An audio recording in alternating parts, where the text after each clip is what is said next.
¡Viva Perón, carajo!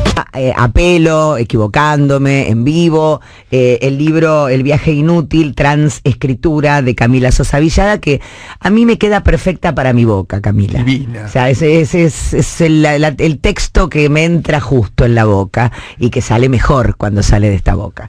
Y la verdad que no sé si el día da, porque a veces estos días soleados dan ganas de ser más frívolo, estar en la pileta, bueno, tomar cerveza. Pero mientras tomamos una cerveza bailar escuchar cumbia, pero todo eso lo podés hacer en este programa y también escuchar un lindo cuento, una historia, porque las historias siempre son bienvenidas. Y este libro, en cada pedacito que uno va leyendo, hay una historia, hay una imagen y hay algo que nos reencuentra con nuestro propio pasado. Ayer terminamos en esta parte que decía: ando siempre en mi ronda infantil, dando círculos dentro de mí. Tengo otra edad cuando escribo. Soy una niña travesti perversa y atribulada. Soy la niña que se escapa de sus padres y termina en los brazos de la literatura, o que por fin se acuna a sí misma cuando escribe.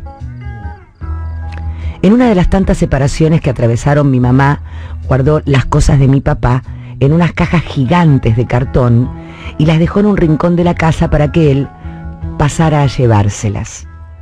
Cuando mi mamá dormía la siesta, yo iba a hurgar las cosas de mi papá, aturdida por el vicio de la curiosidad, el saludable vicio de la curiosidad. Así descubrí otro perfil de mis padres. Así comencé a mirarlos distinto. Había en unos sobres de papel madera un gran número de cartas de amor, casi se diría poemas, que mi papá le había escrito a mi mamá, y frente a la potencia de algunos sentimientos como el amor o el odio, ellos elegían comunicarse por carta. Se decían lo que no se dirían jamás a la cara, mirándose a los ojos, porque habían sido criados para decir siempre que sí a la exigencia del mundo, decirle sí, dar de sí mismos hasta la última gota aunque no quisieran. Entonces el hecho de escribirse cartas vino a ser como una ciudad construida encima de las ruinas de una guerra, como un refugio. Había un tráfico de emociones hechas en silencio, aplastadas al punto de entrar en lo más fino de un papel, escritas con errores de ortografía imperdonables. Mi mamá, entre las cartas de mi papá, había expulsado las suyas. Había puesto entre las cartas que mi papá le había escrito todas las cartas que ella le había escrito a él, como si esas cartas no le pertenecieran. Le regaló sus cartas. En esas cajas de cartón, que auguraban separaciones definitivas, estaba toda la literatura de mis viejos. Mientras tanto, yo seguía escribiendo. En cuarto grado me leen un poema de Lorca, La rosa mutable. Me enseñan lo que es una metáfora. Yo estoy frente a la poesía como frente a una película maravillosa. Quiero ser yo la que escribe ese poema sobre la rosa que envejece en un día. Comienzo a escribir poemas más largos. Quiero escribir como una adulta. De ese año recuerdo lo feliz que era cuando me ponían shorts debajo del guardapolvo porque yo fingía que era una pollera. Pelo corto, negro, muy lacio, escribiendo poemas para parecerme a Lorca. Más atrás, mi abuela paterna escribía poemas a los santos como si escribiera poemas de amor.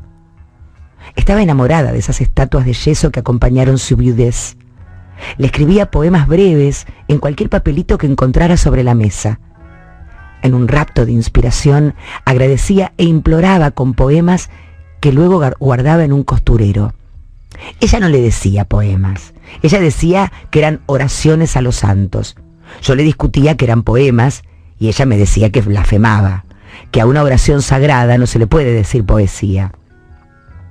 Murió creyendo que escribía palabras santas, cuando en realidad todo lo que hizo fue escribir terrenal y puerca poesía. Mis bisabuelos maternos eran analfabetos. No sabían leer ni escribir. Sabían criar hijos para dárselos al patrón para mano de obra. Sabían levantar y sostener la fortuna del patrón. Sabían callar frente al ruido del dinero ajeno. Sabían cocinar, llevar niños en brazos. Sabían levantar paredes, sembrar y cosechar, amar la tierra para que diera frutos. Sabían hablar con los pájaros y los perros. Sabían preocuparse cuando la rutina se rompía. Sabían ser amables y rezar. Contar el dinero que siempre se iba de las manos. Pero no sabían leer ni escribir. Firmaban con una cruz. Sin embargo, imprimen sobre mi mamá ese roído manto de glamour digno de ser contado. Su orfandad, su belleza, los sueños que se dejaron a mitad del camino, hay que ver lo pesados que se vuelven sobre la marcha los sueños de una mujer como mi mamá, que aún cree que puede llenar algo conmigo, llenar todo ese vacío de ternura que fue también su herencia con una hija travesti que se separó para siempre de ella cuando aprendió a leer y a escribir. En este sentido, la escritura siempre es un trabajo preciso. Nos convertimos en orfebres, como Aureliano Buendía frente a sus pescaditos de oro. Nos hundimos ahí, navegamos en ese mar de aceite donde todos los recuerdos nadan, donde hemos precisado un nombre y una emoción para cada momento importante de nuestra vida, al que llegamos como al nacer, desnudos, indefensos y llenos de miedo. Escribir es como pasarle un filtro a esos recuerdos que son buscados en la memoria. La escritura es esa materia pesada del recuerdo que no puede cruzar el tamiz de nuestra memoria.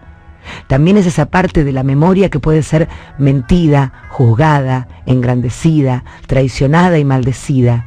Eso que no se filtra es lo que está dispuesto a ser escrito. Lo demás está muy lejos de nosotros. Un día me enfermé y no teníamos dinero para comprar libros. Mi mamá se preocupa porque tengo que hacer reposo y no tengo nada para leer. Una vecina le avisa en el barrio que hay una mujer que tiene una biblioteca y deja que los niños vayan a hacer sus tareas de la escuela a su casa para que usen los libros. Mi mamá va hasta su casa y le pregunta si es posible asociarse a su biblioteca. Le explica que estoy enferma y que soy una regia lectora. Ella le presta un libro de Alberto Moravia. Así comienza mi amistad con Elba Merlo de Fuentes, mi amiga sexagenaria de la adolescencia, la vía por la cual llegaron a mi vida los escritores más grandes de todos los tiempos. Salía del colegio y me iba a su casa, y ahí nos quedábamos hablando sobre lo leído, sobre lo escrito. Ella le escribía poemas al Valle, era miembro de la familia fundadora del pueblo y se lo tomaba muy en serio. Usaba sombreros de paja adornados con flores, cultivaba rosas lilas en su jardín. Los muebles de su biblioteca eran de madera oscura y lustrosa. Las tapas de sus libros eran de cuero. Se desarmaba frente a las ediciones en papel de arroz, se fabricaba su propio licor de mandarinas y me lo convidaba como una travesura. Vieja chamana, dándole licor a su discípula. Todo era pecaminoso. Nuestra amistad, nuestra complicidad ciega, el tráfico de libros, la edición de Las Mil y una Noches con grabados pornográficos y el erotismo.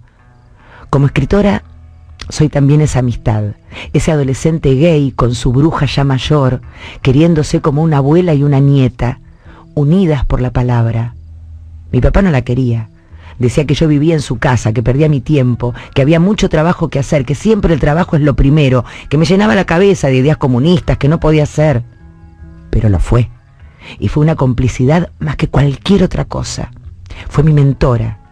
Me alentó a escribir, me alentó a leer, me distinguió entre los demás y me hizo su amiga.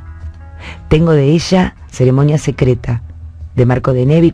Cuando me agarra la asociada, como le digo yo, tomo el libro y lo pongo en la mesa de luz y me imagino que ella está conmigo. Alguien tiene fe en una finalmente y una escribe.